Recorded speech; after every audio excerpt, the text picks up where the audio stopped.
नमस्कार दोस्तों, Indian penal code के लेक्चर नंबर 10 में आप सभी का स्वागत है।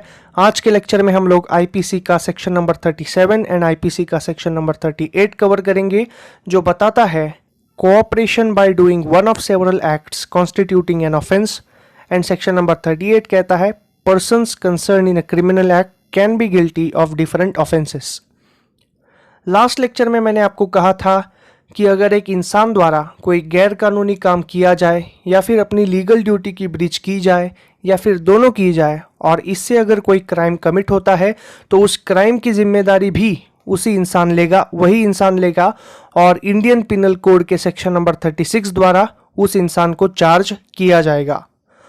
सेक्शन नंबर 37 कहता है कि अगर गैर कानूनी काम करने वाला और लीगल ड्यूटी की ब्रीच करने वाला अलग अलग इंसान होगा और उन दोनों ने जॉइंटली ऐसा काम किया, यानी एक इंसान ने लीगल ड्यूटी की ब्रीच की और एक इंसान ने गैर कानूनी काम किया और उन दोनों के कोऑपरेशन की वजह से अगर कोई क्राइम हो जाए तो उस क्राइम की जिम्मेदारी गैर कानूनी काम करने वाला और लीगल ड्यूटी की ब्रीच करने वाला दोनों लेगा। उन दोनों के ऊपर सेक्शन नंबर 37 से कन्विक्शन लगेगा। और सेक्शन नंबर 38 कहता है कि अगर जॉइंट ऑफेंडर्स होंगे जिनका सिमिलर मोटिव होगा तो वो अलग अलग ऑफेंसेस से भी चार्ज किए जा सकते हैं। नॉट नेसेसरीली सबका मोटिव एक होगा और सबका दुश्मन एक होगा। अगर सबका मोटिव और सबका दुश्मन एक होगा तो वो सिमिलर ऑफेंसेस से चार्ज किए जाएंगे, लेकिन दुश्मन एक है लेकिन मोटिव अलग अलग है तो वो अलग अलग ऑफेंसेस से भी चार्ज किए जा सकते हैं। ये था सेक्शन नंबर 38। अभी हम लोग देखते हैं आपको बेयर एक्ट में क्या दिया है और एग्जाम में आपको क्या लिखना है। When an offense is committed by means of several acts, whoever intentionally cooperates in the commission of that offense by doing any one of those acts either singly or jointly or with any other person commits that offense. Last lecture में मैंने example दिया था कि ए नाम का एक jailer है और जेड नाम का एक प्रिजनर है। ए की ड्यूटी बनती है कि जेड को उसका खाना टाइम टू टाइम पहुंचाया जाए और ए ने यानी जेलर ने अपनी ड्यूटी ब्रीच कर दी और साथ ही साथ जब भी जेलर को मौका मिला प्रिजनर की उसने गैर कानूनी तरीके से पिटाई की और इवेंचुअली खाना ना देने की वजह से और लगातार पिटाई की वजह से जेड की मौत हो गई, तो इसी का चार्ज ए के ऊपर लगेगा। सेक्शन नंबर 36 में मैंने कहा था और सेक्शन नंबर 37 में मैं उसी एग्जाम्पल को आगे बढ़ाता हूं। अगर गैर कानूनी तरीके से खाना ना देने वाला ए नाम का जेलर एक होगा और बी नाम का जेलर जिसने गैर कानूनी तरीके से पिटाई की है, अगर ये दोनों अलग अलग भी होंगे और साथ में उन्होंने अगर प्लान बनाया तो उनके ऊपर 37 के हिसाब से cooperation by doing several acts constituting an offence इस सेक्शन के हिसाब से और सेक्शन नंबर 34 के हिसाब से जोड़कर मर्डर का चार्ज दोनों के ऊपर लगाया जाएगा। क्योंकि उन्होंने एक प्री कंसीव्ड प्लान बनाया, उनका एक प्रायर प्लान था और उन्होंने इंटेंशनली कोऑपरेट किया टू कॉन्स्टिट्यूट अ मर्डर। आशा करता हूं आपको सेक्शन नंबर 36 और 37 का डिफरेंस समझ में आया होगा। अभी हम लोग देखते हैं बेयर एक्ट में आपको किस तरीके से इलस्ट्रेशन दिए हैं।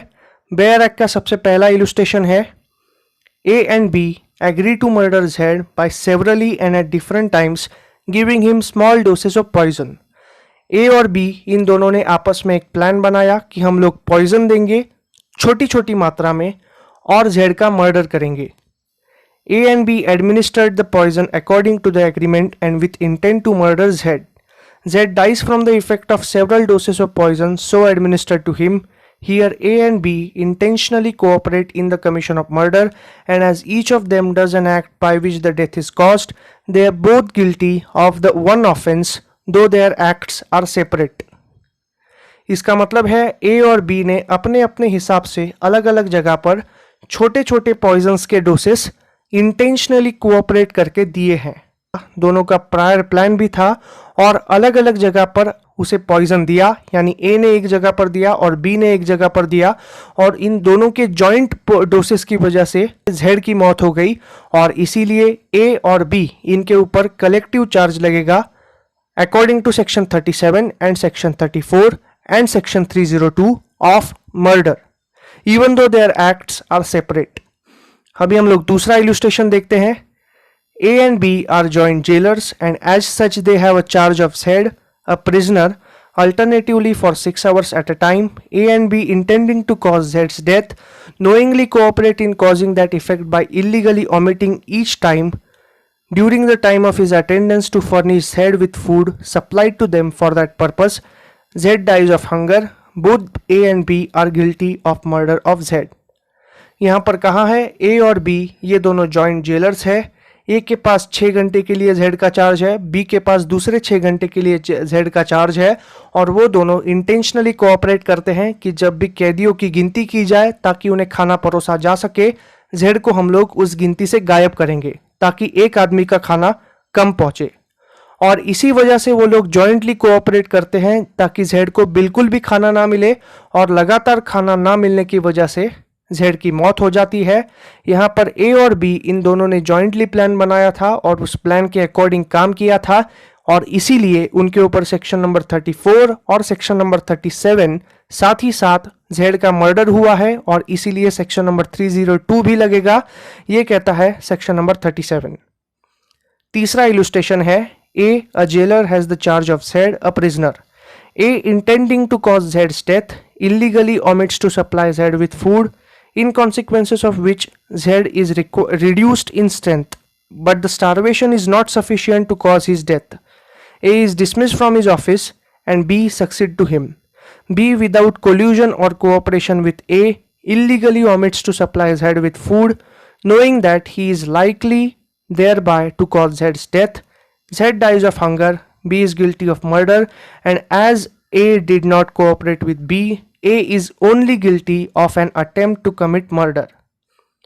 यहां पर भी Z नाम के प्रिजनर को A नाम का जेलर मारना चाहता था और इसीलिए उसने खाना देने से मना कर दिया, लेकिन Z लगातार खाना ना मिलने की वजह से सिर्फ कमजोर हो गया, अभी वो मरा नहीं था. लेकिन A के सीनियर को ये बात पता चल गई और इसने A को अपनी ड्यूटी से निकाल दिया. A की जगह पर B नाम का जेलर आ गया. ए और बी इन दोनों के बीच में कोई प्लान नहीं है, कोई कोल्यूजन नहीं है, लेकिन बी अपने अंदर की जो शैतानियत थी इसी वजह से जेड को खाना देने से इनकार करता है. जेड को लगातार खाना नहीं मिलता है और इसी वजह से जेड की मौत हो जाती है, और इसीलिए ए के ऊपर अटेम्प्ट टू मर्डर का चार्ज लगेगा. लेकिन ए और बी का दोनों में से किसी का प्लान नहीं है, इसीलिए सिर्फ बी के ऊपर मर्डर का चार्ज लगेगा. ये बेयर एक्ट का तीसरा इलुस्ट्रेशन कहता है.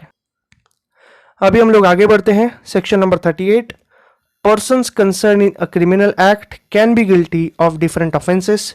Where several persons are engaged और concern in the commission of a criminal act, they may be guilty of different offenses by means of the act. Illustration: A attacks Z under such circumstances of grave provocation that his killing of Z would only be culpable homicide not amounting to murder.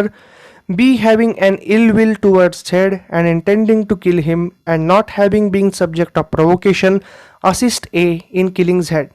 Here, though A and B are both engaged in causing Z's death, B is guilty of murder and A is only guilty of culpable homicide. यानी A और Z की दुश्मनी है और A Z को गंभीर तरीके से इंजुरी पहुंचाने के लिए हर्ट करता है.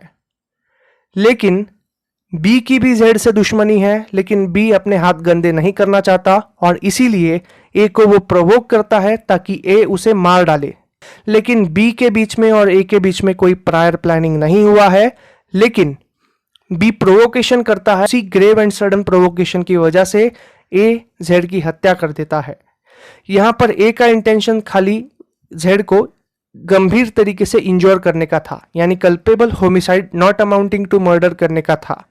लेकिन बी का इंटेंशन जेड को मारने का था, इसीलिए ए के ऊपर सिर्फ culpable homicide not amounting to murder का चार्ज लगेगा और बी के ऊपर मर्डर का चार्ज लगेगा. यानी two person concerned in a criminal act can be guilty of different offenses. I hope you understood until this. Thank you so much. Please like, share and subscribe to my channel.